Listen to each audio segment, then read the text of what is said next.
Welcome. So many of us feel this constant tug-of-war between our digital screens and, well, something deeper inside. Today, we're going to explore a really powerful take on this whole thing, a journey that kicks off by imagining one single shared moment happening for all of us right now, all over the world. So just imagine, this exact second. Over in India, it's 9:22 p.m. At the very same instant, in Jerusalem, it's 6:52 in the evening. In Wales, it's 4:52. And in Alaska, it's just ticked past midnight. While in Niagara Falls, it's 11:52 a.m. It's in this one globally shared moment that our whole exploration of digital and spiritual life really begins. Okay, let's dive into this. So the first step on this journey is to just recognize this core conflict, what's called a veil of digital light that can kind of cloud our vision. I mean, have you ever felt that? You pick up your phone for one little thing, and your deeper intentions, what you were actually meaning to do, just get foggy? But here's the thing, this isn't some personal flaw. It's a totally shared experience for pretty much anyone living in what's being called the new modern technology world. It's the landscape we're all trying to figure out how to navigate. And it's a place that holds both these huge challenges and, some pretty profound opportunities for our inner lives. So what is the nature of this challenge, really? The source material uses some incredibly powerful metaphors to help us get a handle on the forces at play here. This just frames our digital world perfectly.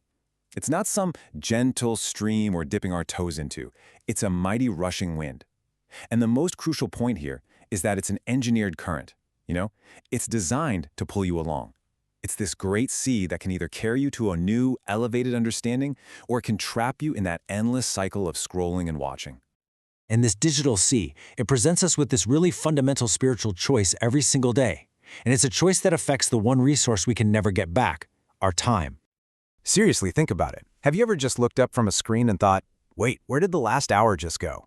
It really does feel like time itself just bends and warps around these digital encounters, a feeling that probably hits home for a lot of us. This illustrates the core choice perfectly. On one side, you've got spiritual nourishment. Think of it like the vibrant, complex, nourishing salad of real-world experiences.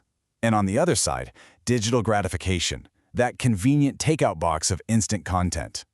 The whole argument is that if we only focus on the takeout, it leads to this kind of spiritual blindness, causing us to totally miss the vast, beautiful world that's right there around us. So if that's the choice, how do we consistently pick the nourishment over the convenience?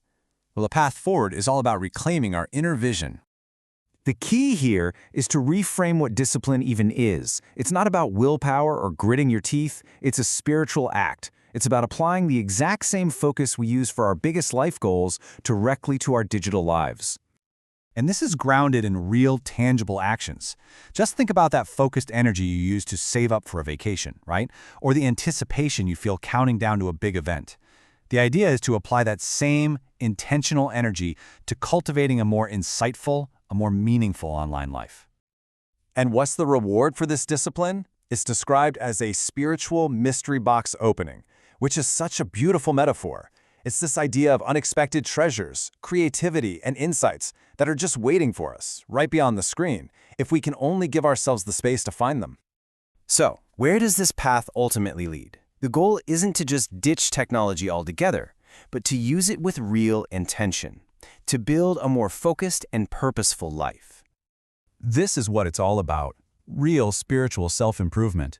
We're talking about stretching our faith, finding a genuine purpose, and cultivating what's called an everyday clean concept. Basically, clearing away all the mental clutter to make room for what truly matters. So we're left with this one final, powerful question to reflect on for our own journey. Are you ready to elevate your perspective and find a more focused, purposeful life? It's a huge question, and definitely one worth considering long after this is over.